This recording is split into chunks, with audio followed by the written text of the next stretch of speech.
My father hid the truth about my uncle's death, making me pay $5,000 a month for his treatment. It all started with a phone call I had been waiting for my entire career. The company had chosen me, for an incredible opportunity. A year-long assignment in China, leading a critical expansion project.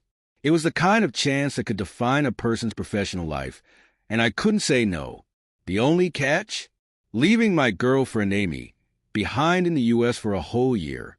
It wasn't an easy decision, but we agreed it was the right move for our future. We promised to stay in touch, plan visits, and make this year a stepping stone to bigger things for both of us. The first few weeks flew by in a blur. Between adjusting to the time zone, navigating the cultural differences, and diving into the demanding work schedule, I barely had time to breathe. Amy and I talked every other day, her voice a reassuring constant amid the whirlwind. She told me about her days at home, updates on our friends, and plans she had to redecorate the house. Life felt balanced despite the distance, and I felt like we were making it work. Then, one evening, I got a call from my dad. It wasn't unusual for him to check in, but the tone in his voice immediately told me something was wrong.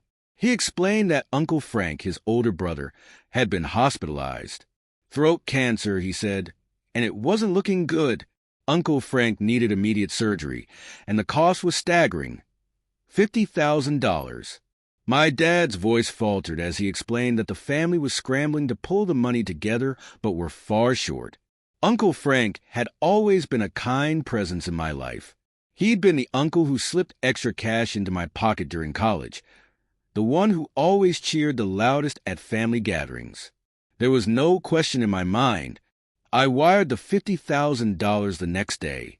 My dad's gratitude was overwhelming, and I could hear the relief in his voice as he promised that Uncle Frank would be taken care of. Later that night, I texted Uncle Frank, letting him know I was thinking of him. His reply was brief but heartfelt, explaining that he couldn't speak due to his condition, but thanking me from the bottom of his heart. A week passed, and my dad called again. This time, the news was better. The surgery had been a success. Uncle Frank was recovering, but would require extensive rehabilitation. The costs? Around $10,000 a month for therapy and medication. My dad hesitated before asking if I could contribute half. I agreed without hesitation. The arrangement was set. I'd send $5,000 each month, with the rest covered by my parents and Uncle Frank's immediate family. Over the following weeks, I continued to get updates, mostly through text messages from Uncle Frank. His words were always warm and grateful, though he reiterated that speaking was still painful. I believed him, but something about the situation gnawed at the edges of my mind. Why hadn't he answered a single one of my calls? His recovery was supposed to be progressing, yet every attempt to connect in real time ended in a text. I told myself it was understandable. Recovery could be unpredictable, and I trusted my family implicitly. Still, the feeling lingered, a small, unwelcome shadow. That doubt grew harder to ignore when Amy brought it up during one of our calls. She asked if I'd heard Uncle Frank's voice at all since his surgery. I brushed off her question, explaining that he had throat issues, but her curiosity planted a seed. Was there more to this than I was being told? I hated the thought but couldn't shake it. As much as I trusted my family, the silence on Uncle Frank's end left a nagging question in my mind. What wasn't I seeing? And just like that, the solid ground beneath my feet felt a little less stable. The months that followed were a steady rhythm of work, calls home, and financial support. Every month, without fail, I wired $5,000 to my dad's account for Uncle Frank's rehabilitation. It felt good to be in a position to help, knowing my contributions were easing the burden on my family during such a tough time. Dad would call to update me on Uncle Frank's progress, sharing details about his therapy sessions and the small victories he was achieving. The text from Uncle Frank continued as well. Always brief but grateful, a quiet reminder of why I was doing all this. As the 10th month approached, I was already counting down the days to my return home. The thought of seeing Amy, my parents, and even Uncle Frank filled me with a sense of anticipation. It had been a long year, but I was proud of how we had managed everything. Then, out of the blue, my dad called with devastating news. Uncle Frank had passed away. Complications from his condition, Dad explained. The words hit me like a freight train. After all the surgeries, the treatments, the months of rehab, it seemed so sudden, almost unfair. He'd been doing better, or at least that's what I'd been told. Dad said they'd decided to cremate Uncle Frank and take his ashes to the state where Aunt Linda, his late wife, had been buried. It made sense. Uncle Frank had always talked about being reunited with her. I felt a mix of grief and relief, knowing that I'd done everything I could to make his final months more comfortable. I didn't question the decision, trusting my family to handle things appropriately in my absence. Still, the timing gnawed at me. Why now, when he seemed to be on the mend? I shook the thought away, blaming my own stress for reading too much into it. In the days that followed, I focused on wrapping up my work in China. My mind wandered back to Uncle Frank often, remembering his laughter at family barbecues and the way he'd always had a kind word for everyone. Losing him felt like losing a piece of my childhood. I texted my dad to ask if there was anything specific they needed help with for the arrangements, but he assured me everything was under control. By the time the date for my flight back home arrived, the initial sting of Uncle Frank's death had dulled into a quiet ache. I'd made peace with it, or so I thought. Yet, as much as I tried to focus on the positive, seeing Amy again, being back with my family, something about the whole situation felt off. I couldn't put my finger on it, but the unease lingered, like an itch I couldn't scratch. Looking out the airplane window as the plane descended, I told myself it was just grief playing tricks on my mind. I had no reason to doubt my family's account of events. Uncle Frank's death was tragic but believable. Still, as much as I tried to accept it, the quiet doubts refused to fade. And as I stepped off the plane and into the bustling airport terminal, I couldn't help but wonder if the answers I'd find at home would bring me peace, or something else entirely. Returning home was supposed to feel like stepping into familiar warmth, but from the moment I set foot in my parents' house, something felt off. My dad greeted me with the usual firm handshake, and a few words about how proud he was of me. My mom, ever the emotional one, hugged me for what felt like an eternity, but their eyes betrayed something deeper. It wasn't grief over Uncle Frank. It was something else, something harder to define. The house, too, felt heavier, as if the walls carried secrets too weighty to hold. My brother Thomas was there, sprawled out on the couch as if he owned the place. He'd been living with my parents since his divorce, which had been messy enough to become family gossip for months. Thomas had always been the black sheep, shirking responsibility and somehow skating by on charm. He made a few sarcastic comments about my time in China, but I brushed them off. What caught my attention was the way he smirked whenever Uncle Frank's name came up. It was subtle, but it stuck with me. Over dinner, I brought up Uncle Frank's passing. I wanted to know more about the cremation and the trip to scatter his ashes. My dad quickly changed the subject, launching into a story about a neighbor's dog. My mom, usually eager to reminisce about family, just poked at her food and avoided eye contact. It was bizarre. Thomas, meanwhile, chuckled under his breath, muttering something about how I shouldn't dig too deep. His words hit me like a warning, though I couldn't tell if it was out of concern or spite. 3 months passed, and life settled into its new rhythm. Amy and I moved into a new apartment, and I started a new position at work. The unease about Uncle Frank lingered in the background, like an itch I couldn't quite reach. Then, one evening, my phone buzzed with a call from a distant cousin I hadn't spoken to in years. He told me the family was planning a small gathering to honor Uncle Frank's memory. I agreed to attend, assuming it would bring some closure. But then he said something that stopped me cold. Uncle Frank, he explained, had passed away over a year ago, long before I'd even returned from China. The dates didn't line up.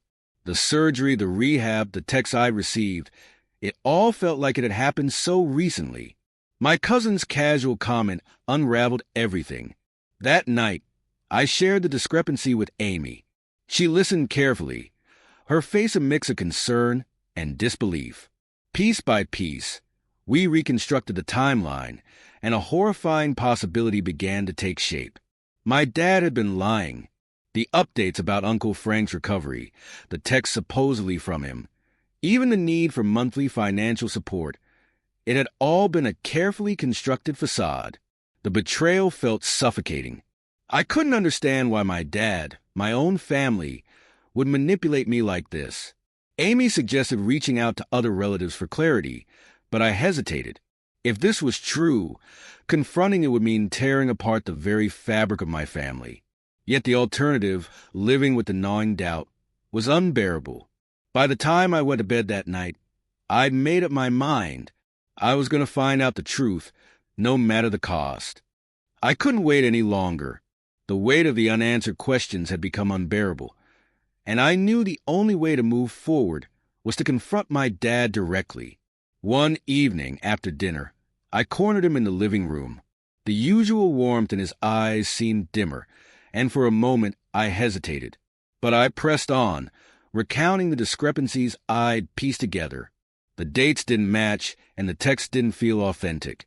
My cousin's comment about Uncle Frank's passing over a year ago had shattered the fragile narrative my dad had maintained. At first, he tried to deflect, but I didn't back down. The silence stretched uncomfortably until he finally sighed, shoulders slumping under the weight of his own lies. He admitted the truth. Uncle Frank had indeed died over a year ago. The story about his surgery and recovery had been fabricated, although Uncle Frank had genuinely been hospitalized briefly before his passing. The money I had sent every month wasn't for Uncle Frank's recovery. It had gone to cover Thomas's debts. The confession hit me like a punch to the gut. Thomas had racked up tens of thousands of dollars in gambling debts, and my dad, desperate to protect him, had concocted the entire charade. He said he'd been too ashamed to ask for help outright and knew I'd never agree to fund Thomas's reckless lifestyle. He begged me to understand, insisting that he had only done it to keep the family from falling apart. He even pleaded with me not to tell anyone else, warning that it would bring shame to the family. I felt my anger boiling over as Thomas sauntered into the room, completely unfazed. He leaned against the doorframe, a smirk playing on his lips. He acted as though the whole thing was a joke, shrugging off the deception like it was no big deal. He even had the audacity to call me dramatic, pointing out that I was well off and could afford it. His complete lack of remorse was staggering. I left my parents' house that night feeling like a stranger in my own family. When I got home, I told Amy everything. Her reaction was immediate and unequivocal. She was horrified, not just by the lies, but by the deeper betrayal of trust. She argued that staying silent would only perpetuate the dysfunction in my family. She was right. I knew she was right, but the thought of exposing everything filled me with dread. It wasn't just about my parents or Thomas. It was about the entire family and the facade we'd all worked so hard to maintain. For days, I wrestled with the moral dilemma. My dad's plea for secrecy weighed heavily on me, but so did the realization that their actions had crossed a line I couldn't ignore. Amy's words echoed in my mind. If we let this slide, it's like saying it's okay. I knew she was right. This wasn't just about the money. It was about integrity, about drawing a line and saying enough. The family gathering in Uncle Frank's honor was just days away, and I knew it would be my only chance to set things straight. It wasn't an easy decision, but I couldn't keep living under the shadow of their lies. As painful as it would be, I had to speak the truth, even if it meant tearing my family apart. The thought of the confrontation made my stomach churn, but I couldn't let fear hold me back. As the day of the gathering approached, I steeled myself for what was to come. The truth was going to come out, no matter the cost. The day of the gathering arrived, and the air felt heavy with unspoken tension. I walked into the house where the family had gathered to honor Uncle Frank's memory, my resolve as firm as it had ever been. Familiar faces surrounded me, but I felt like an outsider. Everyone spoke in hushed tones, sharing fond memories of Uncle Frank.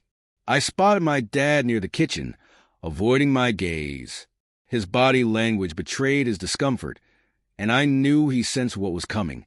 As the gathering progressed, my dad approached me. He pulled me aside into a quiet corner, his face drawn with worry. He reiterated his plea for secrecy, his voice barely above a whisper. He said that revealing the truth would only cause unnecessary pain and humiliation for the family. Then he played his final card. He warned me that if I spoke up, I would no longer be considered his son.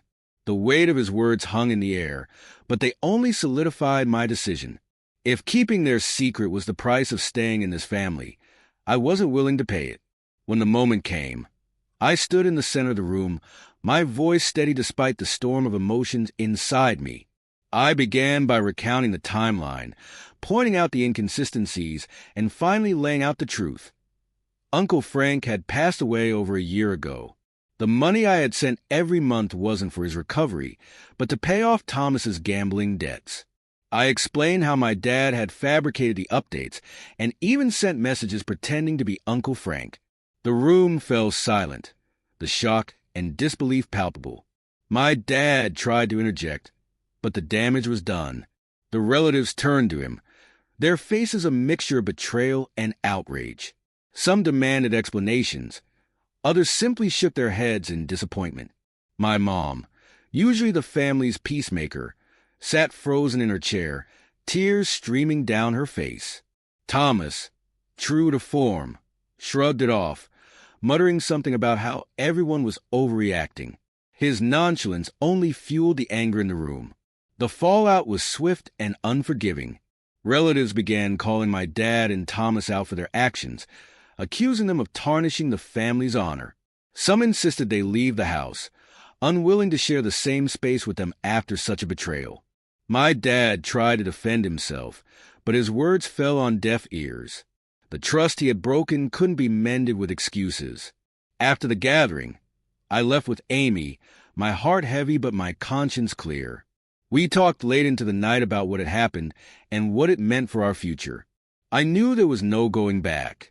The ties to my parents and Thomas had been severed, and while the loss was painful, it also felt like a relief. I couldn't continue to be part of a family dynamic built on lies and manipulation. Within weeks, Amy and I decided to move to another city. We found a cozy house in a quiet neighborhood and began building a new life together. The distance from my family allowed me to find peace, though the scars of their betrayal remained. I learned to accept that sometimes doing the right thing comes at a cost. Honesty had fractured my family, but it had also freed me from the weight of their deception. Looking back, I realized that integrity is not just a value, it's a choice. It's standing firm even when it means losing what you hold dear. As painful as it was, I knew I had made the right decision. Some bonds aren't worth preserving when they're built on a foundation of lies. And in the end, I found something more valuable: the chance to live a life rooted in truth. Bye-bye.